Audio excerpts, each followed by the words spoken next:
Hi, everybody. Welcome from Tokyo.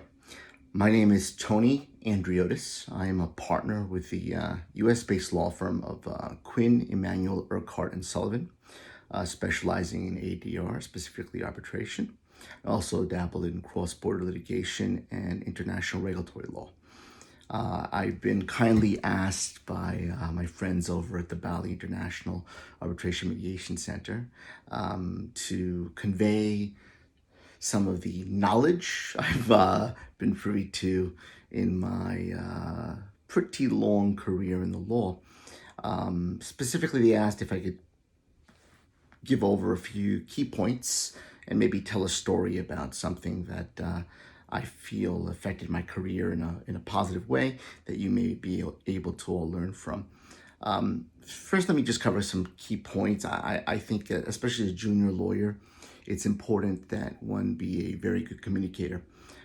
It's important that they ask questions when they're assigned new projects, because what you don't want to do is spend time working on a project as you understand the project to be, and then submit the work product only to discover that that's not actually what was expected of you. So don't be afraid to ask questions. Following up on that, I'd say when we're dealing with supervisors, I'd take that a step further and I'd say find good mentors. Find seniors within your organization or even within law schools, within other organizations who you feel have something to teach. Find those people and try to become a mentee to them. Try to learn from them. In my own personal career, I found that most of the great accomplishments, don't want to say great accomplishments because I don't want to talk highly of myself, but most of the accomplishments I have acquired over the years, I'd say, are directly related to me finding a good mentor who showed me the way and who helped me out. Now, as far as telling a good story, or I hope it's a story you all feel is good, I'll first give the lesson from the story, which is put your money where your mouth is. Another more so polite way to put that is be prepared to show how much you want something. Be prepared to show how committed you are to bringing your career up and taking it in a certain direction. The story I'll tell is that in my previous firm, I had always expressed an interest to be sent to the Tokyo office. Always expressed an interest to be sent to Japan. And I had said it, but I received very few responses from my supervisors, my superiors at the firm. So one day I heard that a group of partners from my firm were making their way to Japan for a marketing, marketing discussion. They were going to do a discussion in front of potential clients on an issue of American law.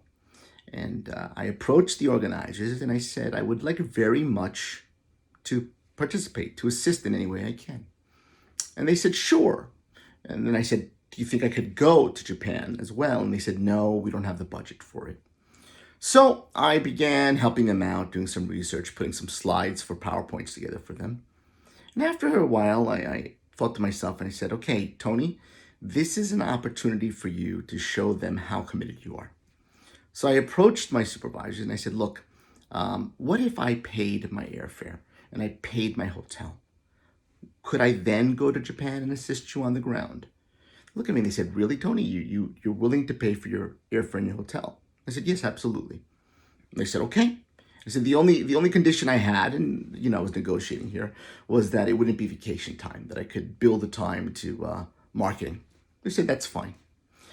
So as I was helping them out, I was also able to bring some key potential clients into the room for the seminar. I had contacts through my previous trips to Japan, and I was able to utilize those contacts.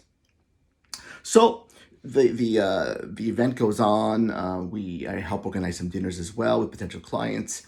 At the end of all this, one of the partners turns to me and says, Tony, how can we encourage young, ambitious attorneys such as yourself to want to go to the Tokyo office to help us run things? I looked at the partner and I said, I've been telling you guys for years that I want to go to Japan. And they said, yeah, you've been telling me that, Tony. Associates tell me things all the time, but you now showed me your commitment. You now showed me how much you wanted to go to Japan, and you now showed me how much of an asset you would be for the firm if we sent you to Japan. So at the end of it, I came back to the States and they offered to pay back my airfare and to pay back my hotel, which was fantastic news for me. And then I was able to secure a secondment with a Japanese law firm. And now I'm in my 10th year in Japan at another law firm, though. But still, it was, in my view, it was that I was willing to put my money where my mouth was. I was willing to say, look, I can pay for this. Now, I understand that we're not always in a position to do something like that. And I actually wasn't. I had to scramble to put the cash together to do that. I used the combination of my airplane miles as well to make everything cheaper. I was staying at cheap hotels. But still, and I had no idea they would pay for it at the end. Had I known that, I would have flown first class and stayed at a much nicer hotel. But this is something I wanted. And this is something I was able to prioritize within my own budgeting and within my own time. So that's a story I'd like to convey to all of you. All right, I wish you all the best of luck in your careers. I hope to meet you all in person in the future, and I pray that in these really uncomfortably crazy times that you and your families are safe and secure and that you stay healthy. Thank you all. Have a very good summer. Bye-bye.